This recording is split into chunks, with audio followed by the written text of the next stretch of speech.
اور اب ان کے سامنے سانپ کے بجائے مومنا، ان کی سب سے چھوٹی بہو، کھڑی انہیں کھا جانے والی نظروں سے گھوری جا رہی تھی۔ شاک تو لگا ہوگا ماں جی، مومنا نے دانت پیستے ہوئے پوچھا۔ تم ٹھیک کہہ رہی تھی کہ تم قاتل نہیں ہو، لیکن افسوس کہ تمہارے سگے بیٹوں نے تمہیں قاتل کہا تھا۔ تم کون ہو؟ زہرا بیگم نے تھرتھرائی ہوئی زبان میں پوچھا۔ بد نصیب کہیں کی، دیکھ تو چکی ہو کہ میں ایک ناگن ہوں، اچھا دھاری ناگن، مومنا نے جواب دیا۔ شاید تم نے مجھے پہچانا نہیں زہرا بیگم، میں وہی ہوں جس کے شوہر کو تمہارے شوہر نے گاڑی تلے کچل دیا تھا۔ اگر میں وہاں سے نہ بھاگتی تو تم لوگ مجھے بھی ابدی نیند سلا دیتے۔ میں نے اسی دن تہیہ کر لیا تھا کہ تمہارے خاندان کو تہس نہس کر کے رکھ دوں گی۔ اس کی ابتدا میں نے تمہارے خاوند سے کی۔ اس کے جسم کے اندر میں نے اتنا زہر بھر دیا تھا کہ اس کا جسم گل سڑ گیا، تڑپ تڑپ کر مرا تھا وہ۔ تمہاری پوتی کو میں نے تمہارا روپ دھار کر عین اس وقت مارا جب سب ملازمین دیکھ رہے تھے۔ تمہاری موت پکی ہے، لیکن مرنے سے قبل تم اپنے پورے خاندان کی تباہی کا منظر دیکھ کر مرو گی زہرا بیگم۔ اتنا کہہ کر مومنا نے ایک بار پھر ناگن کا روپ دھارا اور جیسے آئی تھی ویسے ہی پلٹ گئی۔ زہرا بیگم کی رگوں میں دوڑتا لہو منجمد ہو کر رہ گیا۔ انہیں اچھی طرح سے یاد تھا کہ اس روز مرنے والا ناگ اپنی غلطی کی وجہ سے کچلا گیا تھا۔ انہیں اپنے سہاگ کی موت بھی یاد تھی۔ ڈاکٹر نے کہا تھا کہ انہیں کسی زہریلے سانپ نے ڈس لیا تھا۔ پلک جھپکتے میں ان کا سارا جسم کالا پڑ گیا، جگہ جگہ آبلے نکل آئے تھے۔ حالت اتنی دگردوں ہو گئی کہ فوراً دفن کرنا پڑا تھا۔ زہرا بیگم کو ساتھ پر تاؤ چڑھ رہا تھا۔ جب ان کے بیٹے نے مومنا کو گھر لا کر اس کی روداد سنائی کہ اس کے ماں باپ گزر گئے ہیں، وہ اچھی لڑکی ہے اور وہ اس سے شادی کرنے کا متمنی ہے۔ مومنا شکل و اعتبار سے کافی خوبصورت تھی، بلا چوں چرا کے اسے قبول کر لیا گیا تھا۔ اس کے بعد اس خاندان پر برے دن شروع ہو گئے تھے۔ زہرا بیگم کی آنکھوں میں آنسو امڈ آئے تھے۔ وہ جانتی تھی کہ کوئی بھی ان کی بات کا یقین نہیں کرے گا۔ ایک لمبے عرصے بعد انہیں اپنے خالق کی یاد آئی۔ ہاتھ دعا کے لیے اٹھے، آنکھوں سے آنسوؤں کا سیلاب جاری ہو گیا۔ یہی وہ حالت ہوتی ہے جب عرش و فرش کا مالک، نیلی چھت والا رحمان و رحیم اپنے بندوں کی آہیں سنتا ہے۔ زہرا بیگم کی دعا بھی عین اس وقت قبول ہو گئی۔ زہرا بیگم کو جیل بھیج دیا گیا۔ عدالتی فیصلے کے مطابق انہیں سزائے موت سنا دی گئی، لیکن فیصلے کے دوسرے ہی دن ان کی فیملی نے انہیں معاف کر کے رہا کروا لیا۔ اس وقت بھی زہرا بیگم رو رو کر سب کو یقین دلاتی رہی کہ وہ بے گناہ ہے۔ راستے میں ان کے تینوں بیٹوں کو مومنا کی حقیقت بتائی، جسے سن کر ایک بار تو فیضان بھڑک اٹھا، لیکن پھر انہوں نے ان کے سامنے اپنی موت کی خاوند کا قصہ بیان کیا۔ گھر جانے کے بجائے گاڑی کو اندرون شہر کی طرف موڑ دیا گیا۔ ابھی تک کوئی بھی زہرا بیگم کی بات یقین کرنے والا نہیں تھا۔ زہرا بیگم کے کہنے پر گاڑی شہر کی اور مرشد باقر شاہ کی رہائش کی طرف موڑی گئی تھی۔ مرشد باقر شاہ کی عمر 100 سال سے تجاوز کر چکی تھی۔ ان کے پاس نوری طاقتیں تھیں، ان کی زندگی خدمت خلق کی نظر ہو چکی تھی۔ زہرا بیگم کے گھرانے پر ان کے بے شمار احسانات تھے۔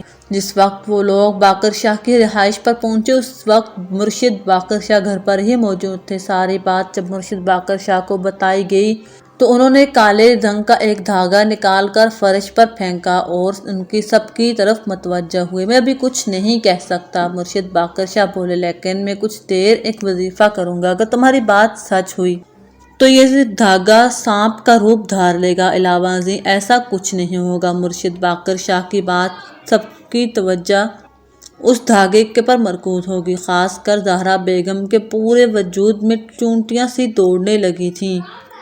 وہ متواتر یہی سوچ رہی تھیں کہ اگر یہ بات غلط ثابت ہوئی تو ان کی اولاد کا ان سے ہمیشہ کے لیے اعتبار اٹھ جائے گا۔ ہر گزرتے لمحے کے ساتھ زہرا بیگم کو اپنا لہو منجمد ہوتا معلوم ہوتا تھا۔ مرشد باقر شاہ متواتر قرآنی آیات کا ورد کر رہے تھے، جبکہ دوسری طرف وہ دھاگا جوں کا توں ویسے کا ویسے پڑا تھا۔ مرشد باقر شاہ نے یکلخت پڑھنا چھوڑ دیا اور ایک لمبی پھونک اس دھاگے پر مار دی۔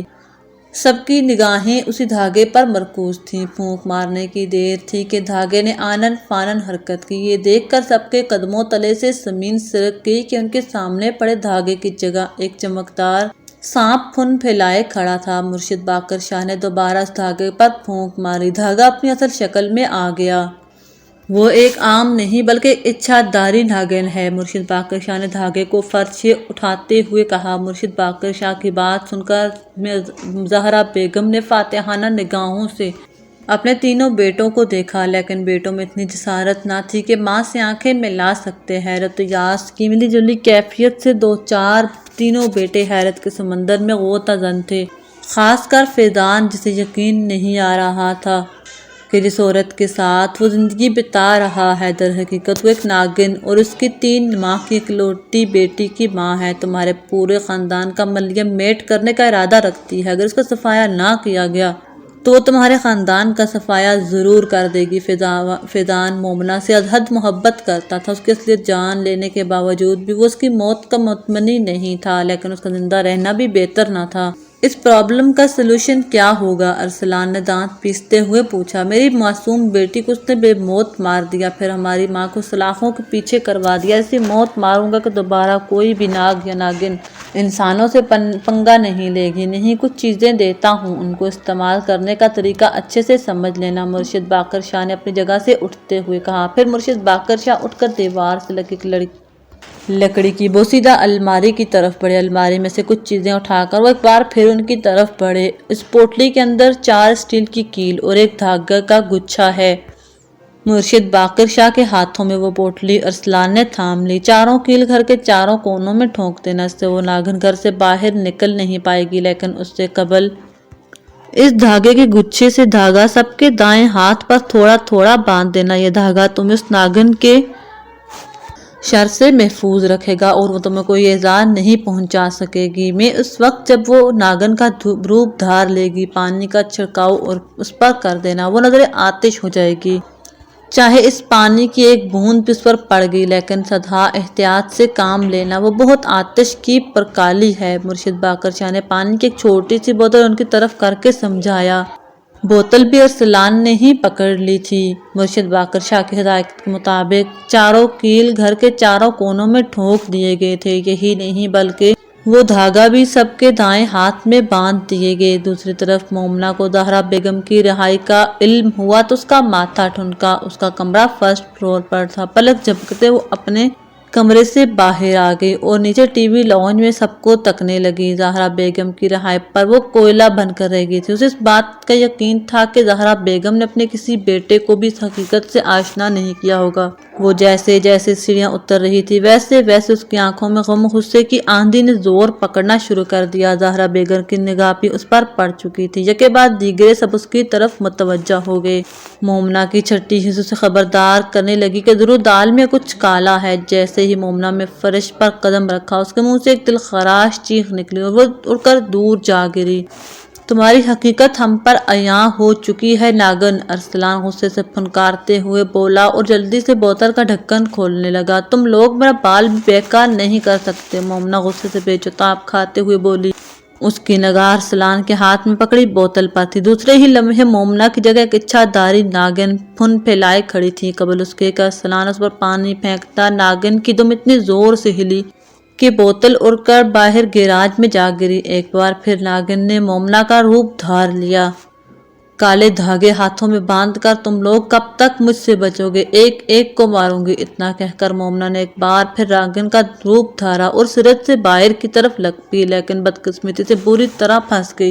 اس کی دم مارنے سے بوتل گیراج کی دیوار سے ٹکرائی اور پانی کے قطرے چہارسو پھیل گئے۔ عین اسی وقت جب مومنہ گیراج میں داخل ہوئی، چھت پر لٹکے چھوٹے سے فانوس سے پانی کی 3-4 بوندیں یکلخت گریں اور مومنہ کے جسم کے مختلف حصوں پر آن گریں۔ مومنہ اپنی جگہ رک گئی اور اس نے مڑ کر پہلی بار سب کو ملتجیانہ نگاہوں سے دیکھا۔ کوئی بھی اس کے دیکھنے کے اس انداز سے اس کی اندرونی کیفیت کو نہ پڑھ سکا۔ مومنہ کی ترحم آمیز نگاہیں فیضان پر ٹک سی گئیں۔ اس کی آنکھوں میں آنسو دیکھ کر فیضان کا دل حلق کو آن لگا۔ وہ آگے بڑھنا چاہتا تھا، لیکن اس کے بھائیوں نے اسے قابو میں کر لیا اور عین اسی لمحے مومنہ کے پورے وجود کو آگ نے اپنی لپیٹ میں لے لیا۔ چہارسو گوشت کے سڑنے کی بسان پھیلی چلی گئی۔ مومنہ آگ سے جان چھڑانے کے لیے ہاتھ پاؤں مار رہی تھی، لیکن بے سود۔ اس کی ہر کوشش رائے گاں گئی، اس کی چیخیں تک دب گئیں۔ دیکھتے ہی دیکھتے مومنہ کا وجود جل کر خاکستر ہو گیا، جسے ارسلان کے حکم پر ملازمین نے آ کے نذر آب کر دیا۔ فیضان کا دل کرچیاں کرچیاں ہو کر رہ گیا تھا۔ وہ مومنہ کو دل جان سے پسند کرتا تھا۔ اس کی موت نے اسے ریزہ ریزہ کر کے رکھ دیا تھا۔ اپنی آنکھوں کے سامنے اس نے مومنہ کو لقمہ اجل بنتے ہوئے دیکھا تھا، لیکن وہ کچھ نہ کر پایا تھا۔ اس کی دگرگوں کیفیت سے اس کے فیملی ممبر آشنا تھے، لیکن محبت انسانی روح میں ایک دشمن تھی جو پورے خاندان کا صفایا کرنے والی تھی۔ اگر مومنہ کو اپنی نیند نہ سلایا جاتا تو وہ سب کو اپنی نیند سلا دیتی۔ فیضان دھیرے دھیرے زینت چڑھنے لگا۔ کمرے میں آ کر اس نے اندر سے کمرے کو لاک کیا اور بیڈ پر منہ دوسری طرف کیے اس کی بیٹی خواب خرگوش کے مزے لوٹ رہی تھی۔ آنکھوں میں اشک بھرے وہ اپنی بیٹی کی طرف بڑھا اور اسے اٹھا کر باہوں میں بھر لیا۔ اس کی بیٹی کی آنکھیں بند تھیں۔ وہ گہری نگاہوں سے اسے دیکھنے لگا۔ تبھی یکبارگی اس کی بیٹی نے آنکھیں کھولیں۔ اس کی آنکھوں میں جیسے شعلے جل رہے تھے۔ تبھی فیضان نے دیکھا کہ اس کی بیٹی کی زبان سانپ کی زبان کے جیسے اندر باہر نکلنے لگی۔ اس نے بغور دیکھا، اس کی بیٹی کی زبان سانپ کی زبان سے متشابہ دو ہی تھی۔